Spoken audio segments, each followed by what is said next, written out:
What I've got to share this morning isn't necessarily new.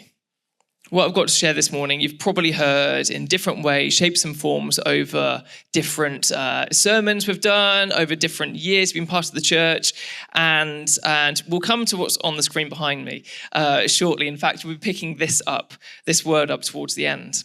But I'm going to start by sharing about the word family. When I hear the word family, I think of a mum and a dad. I think of kids. I think of a family home. I think of a big garden with a dog running around. Now, I can't claim that this Picasso level of art is mine, but this is what comes to mind when I think of the word family. This is the image that comes to mind, and it's ingrained in us from a young age. And you get toddlers and kids. This isn't Isaac's either. This is Google. But you can imagine, maybe with slightly curvier lines, Isaac drawing something like this when he describes what does a family look like. But the thing is, that's not what a first century Jew would have thought of when hearing Paul or Jesus speak about family or households or siblings. Family in Jesus' culture was far wider. It would have included your parents, yes, and your grandparents and your aunts and uncles, but it would have moved outside of that. It was far more robust. It would have included your relatives and your neighbors and your close friends and your work colleagues. That would have been family to a first century Jew. Kin is a word that's used by many cultures to describe this. In fact, you get it on forms these days. You have to write down your next of kin if you're filling out like a waiver form to go and do something exciting and dangerous. But it's who is the next person that is close to you. Now, kinship don't necessarily have to describe someone who is a person who is a blood relative of you, but is part of your family still. Many of your favorite TV shows are rooted around this word kinship, and you see it in programs like Friends, a group of people who gather together. Maybe I'm just going through some of my favorites: The Bear, The Big Bang Theory, The Office, Band of Brothers. All of this is kinship. It is people who aren't necessarily blood related, but gathering together and being like a family together. You can insert your own favorites here. These are just some of mine. We all love to see a family, a community replicating a biological family made up of a group of friends who are doing life together. This is a pretty good image of what Jesus is calling his followers to become. A community that is like what we see back in first century Jew, an ancient Mediterranean family, a large extended kinship group. And in that group, it forms us into a people who together are discovering love. It transforms us. Being in these groups, and this is where we're heading to, being in these groups transforms us collectively into a people who are encountering and growing in love. If you want to apprentice and grow under Jesus, we need to grow into people who are fully encompassed by that love of Jesus, and therefore we need this. We need community. But here's the thing. You're not going to find this kind of community simply by coming to church on a Sunday.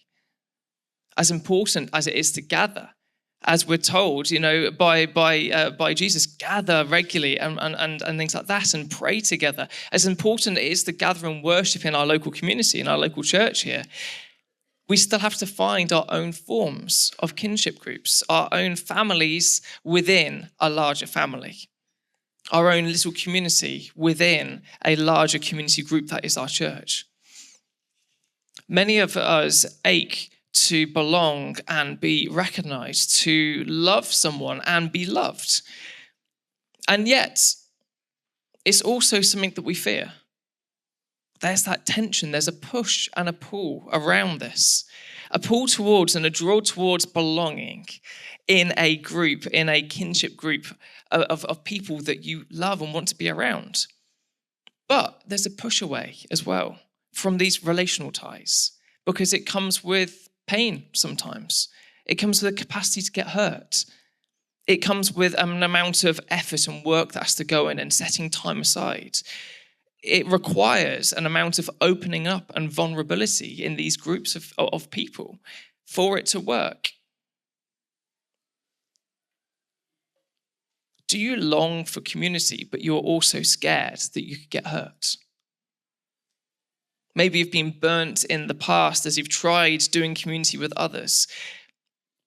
Maybe you struggle to fit it into a busy lifestyle, a life, with work and this and that and the other. If you feel this, you're not alone. You're not alone. Many here will be feeling the same way, and many are putting up defenses and are trying not to be burnt out from trying. And let's take a step wider as well, and let's look at the world around us in this time. We are in a social epidemic. The percentage of people who have no person they can call a close friend is rising. Loneliness is a real crisis of the 21st century. In fact, you may remember back in 2018, the government appointed a minister of loneliness. And that was a world first. The UK government was the first to appoint a loneliness minister, and many other countries have followed suit since, recognizing there's a need for that.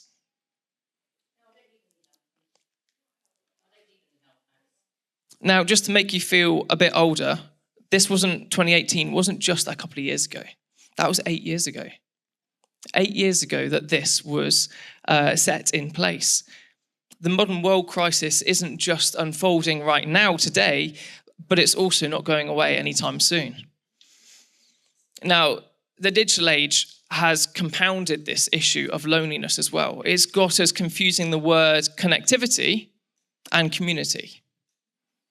Being on Facebook and checking out what your family and friends are up to, making a presence for ourselves on Instagram and sharing our perfect brunch pictures, or watching endless streams of videos on TikTok and things like that is barely scratching the itch of connectivity, and it certainly isn't doing the same for community.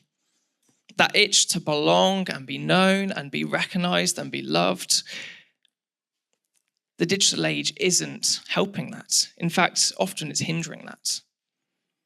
For followers of Jesus, the main problem of this radical individualization, I think I didn't make that word up, is that it's also sabotaging our spiritual formation. Now, you'll notice some of the banners have changed because I wanted to point back to the 2-year journey we've been on. And we're continuing on this journey going forwards. But you'll suddenly realize some of these words that we've been talking about over the last few years are starting to rise again, not because they've gone away, but because we need to hold on to them and remember the journey that we're going through. So, if we're wanting to become people of love, we need to be aware that community or lack of can damage our growth. And this is a practice. Community is a practice. There we go. And it's designed to help you apprentice or disciple under Jesus. Now, we've been banging this drum, and it comes around and comes from the growth that we go on is from being with Jesus, becoming like Jesus, and doing as Jesus would do if he were in your shoes. And it's about reorganizing our life around these 3 simple goals. We cannot hope to grow in our discipleship to Jesus alone. And that's because, as John Mark Comer puts it so eloquently, the whole point of being an apprentice of Jesus is to become a person who is pervaded by the love of Jesus, to receive his love deep in the core of your being, and then, because it's bottomless, give it away. First to God, then to our neighbor or our community, and even to our enemies. This process of how we become love through discipleship to Jesus is what we mean by spiritual formation. And the truth is that spiritual formation predominantly occurs in a place of community, around others.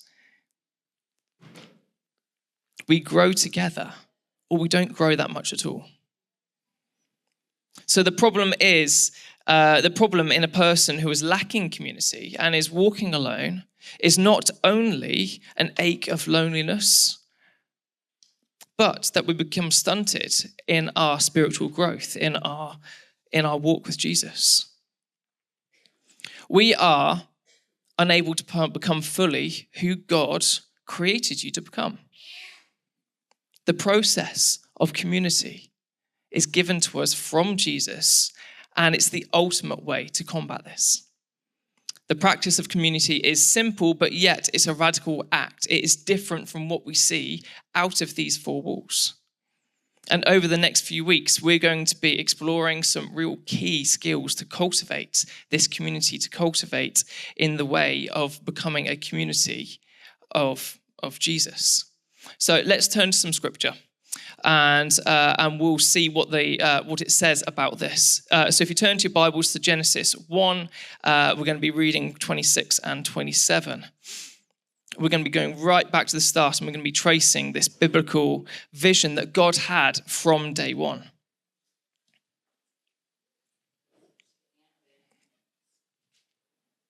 Then God said, "Let us make mankind in our image, in our likeness, so that they may rule over the fish in the sea and the birds in the sky, over the livestock and all the wild animals, and over all the creatures that move along the ground." So God created mankind in his image. In the image of God, he created them. Male and female, he created them. So we began with family. We began with family. This is God in three persons. Let's make mankind in our image.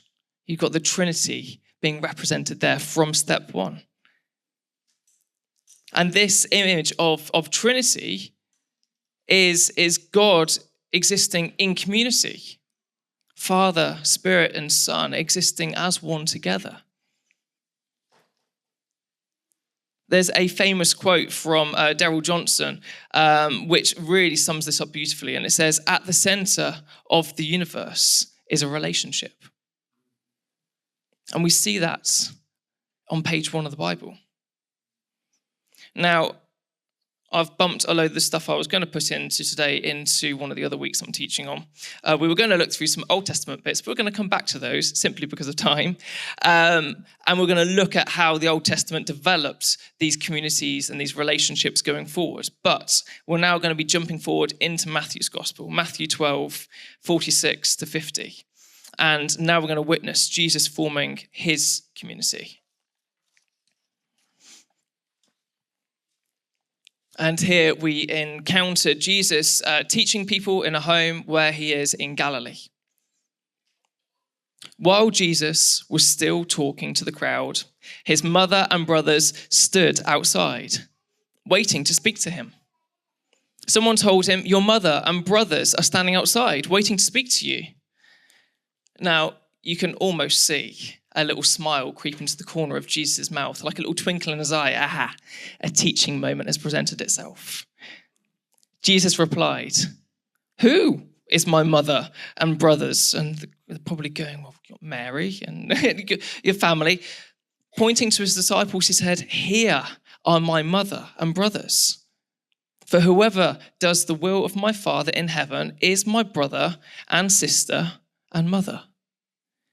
This is Jesus' way of saying his community is like a new Israel. He's reforming what they have in their head and presenting it as different as new. Think of what Jesus did at the very beginning. He gathered 12 disciples around him. 12 disciples are replicating the image of the 12 tribes of Israel. It's the function like a family. It's a new community. What we call church here is not a club. It's not a Sunday service. It's not a habit. It's certainly not a building. But what we call church here is a family, not based on our blood ties, but based on our relationship with Jesus. And that's the same for what Jesus is saying his family is. It's a group of followers gathered together. Here are my brothers and sisters. The word Jesus uses here is, and it's the same in Mark's gospel as well. We can read the account in chapter 2, I think. It's in the original Greek. It's a word called adelphoi, and this translates as brother or sister or siblings. So where Jesus is saying, here are my brother and sister, he'd be saying, here are my adelphoi. And Paul uses this word adelphoi in the New Testament over 130 times. In all of his letters to all of the growing church, and it's used by Jesus many times. In fact, family is probably the most common metaphor used for community, this community that Jesus is describing in the New Testament. We are also likened to a temple or to a light on a hill or a house, but all of these images are mostly given as one-off events in Jesus' teaching. But this image of family arises again and again and again. In Romans 8, verse 14, we see Paul explaining this revelation of brotherhood to the church in Rome. And this is, Rome is a place that is quite literally built on slavery. And 2/3 of its population would have been under slavery. It's one that's built under slavery and hierarchy. And if we jump in here, you understand why I'm explaining that. So this is Romans chapter 8, 14 onwards. For those who are led by the Spirit of God are the children of God. The Spirit you receive does not make you slaves, so that you live for fear again. Rather, the Spirit you receive brought about your adoption to sonship. And by him we cry, Abba, Father. The Spirit testifies with our spirit that we are God's children. Now, if we are children, then we are heirs.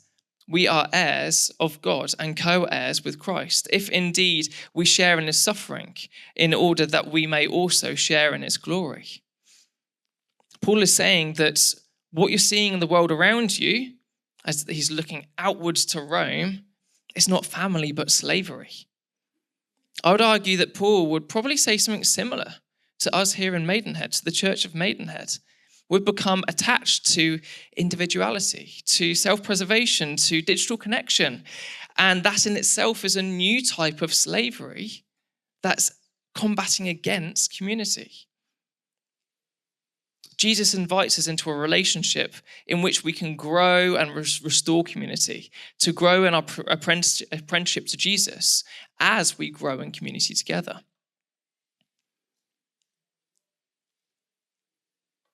And this is a challenge that we can see here in River, in our tribe here, but it's a challenge, and in smatterings, but it's a challenge we see as even more so as we look out the door into Maidenhead. I'm thinking back to the letter that we wrote as the leadership team to the church a couple of weeks ago. And in there we wrote, model community, set a culture here to invite others in, which looks different from the world. That's attractive and it's transformational. Let's look at another passage. Let's turn to Ephesians 2:14. And while we turn there in your Bibles, let's do a recap. Jesus says that we are brothers and sisters. We are adelphoi. We are in community. And we read in Romans that we are adopted into God's family. We're made co-heirs with Christ. We are no longer slaves. Now let's look at this new Israel in action and then see how essential it is. So reading from Paul's letter here. For he himself is our peace, speaking of Jesus, who made the two groups one and has destroyed the barrier, the dividing wall of hostility, by setting aside in his flesh the law with its commands and its regulations. The purpose was to create in himself one new humanity out of the two, thus making peace in one body to reconcile both of them to God through the cross. What on earth is Paul going on about here? To understand this verse, we need to be aware of the thick tension that belongs in first century Israel. It belonged between these two people groups, the Jews and the Gentiles. The Jews being God's people, the Israelites, those that were descendants of Abraham. And then we have the Gentiles, which made up everyone else, those that weren't a Jew, basically. And it even include other religions. It included other religious groups like the Samaritans that had been kind of like shunned for a while, as well as the Romans and those that were just part of the community. And these two groups wanted nothing to do with each other. The tension was often fierce. It broke out in conflict and violence. But Christ has destroyed this dividing wall, this barrier. That was the purpose that Jesus was here, to create one new humanity. And we did see Jesus do that. And we know he did that because we can look through all of Paul's letter to the church in all of these different places, to Philippi, to Rome, to Ephesus, to Corinth. And in each of these places, you've got these gatherings starting to arise. And each one of them, there's always these questions about Jew and Gentile and what's that look like. And that's a tension that is real in those places, but it's also something that is being evaporated, that Jesus has brought these groups together, and they're trying to work out what is the new way that we can do this. How do we uphold the law of the Old Testament while also being brother and sister with each other? And there are these tensions that you can see the early church walk through. And it's recognized outside of the Bible as well in other texts that have appeared. And this new people group that we see rising up, what we would call the early church, is being described in a lot of other texts as a new race. It's not quite Jewish. It's not quite Gentile. It's not Roman or whatever other regions you want to look at. It's not Greek. It's not Syrian. But it's a new race, and it's not based on blood, but it's based on apprenticeship to Jesus, a family of Christ. And you see this happening time and time and time again. So we know what Jesus did worked. It broke down that tension, that barrier, and brought people groups together. You can see that in Paul himself, let's face it. That's one for another time. And this is where we come to, not with the Paul bit, but this is where we come to our title series. Oh, can I go back to my slide, please? Can you just put out, I'll finish on just the logo. Perfect, leave it on that. Next song. This is where we come to this title series, Oikos. This is a Greek word used commonly throughout the New Testament to describe this new community of believers. Oikos was an ancient Greek word meaning household or house or family. But as we learned from early in my message, that family isn't a blood tie, but it's one that it's family and entire relational network. So it's not like what we see in the 21st century with a household of 4 or 5, but members living together in it, but a community group of 30 or 40 or 70 or upwards of that, depending on where you were in the world. And this oikos would have comprised of a head of the household, both male and female being part of that. Then you would have had multiple generations of grandparents and aunts and uncles and children living together under one roof. It would have been also included employees and co-workers and patrons and business partners and neighbors, all as one living together. Oikos is what Jesus is calling his family, our family, to become. And on a primal level, we were made for this type of community. Deep down, we long for it and we miss it when we're not part of it.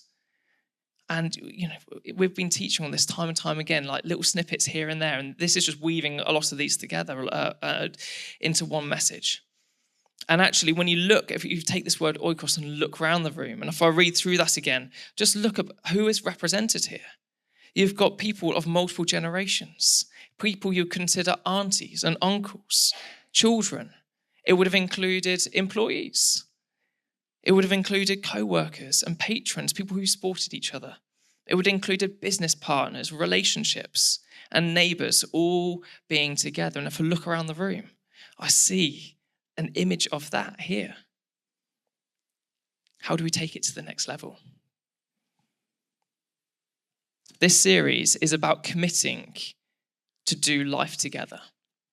It's about rethinking and reimagining and reimaging what this could look like for us here in River. Setting a culture which is countercultural. Witnessing the difference it can make not only in our lives, in our own personal lives, in those that are surrounding us here, but also in our spirits. What difference can it make for those that walk in our door, who come looking for community, looking for something different, looking for family? What can we model here and set as a culture that is attractive, that is life-changing for anyone who comes through this door? And we're going to be going on this, beginning this journey. We're going to begin this journey right now. We're going to be remembering Jesus at the table together. Remembering through this ancient practice that was birthed out of a Jewish celebration, Passover, which has become to known as communion or the Lord's Supper or the breaking of bread. It's a time of remembering Jesus, not a solemn occasion, but a joyous occasion of remembering what he did. Imagine the first kind of like Passovers, thinking, what did that look, as in the first communions, like what did that look like? The disciples have been sat there with our eyes wide. Remember what he did for us. Remember when he did that? Oh, Philip, that was funny when he did that. Or you know, you got different people gathering. Oh, remember when he did that there and what he did at the temple. There would have been like exciting things of remembering what Jesus did, as well as remembering why he did it. And that's what we want to do. We want to gather around a table, and we're going to move some bits and pieces here. We're going to bring the table forward, and we're wanting to do community together.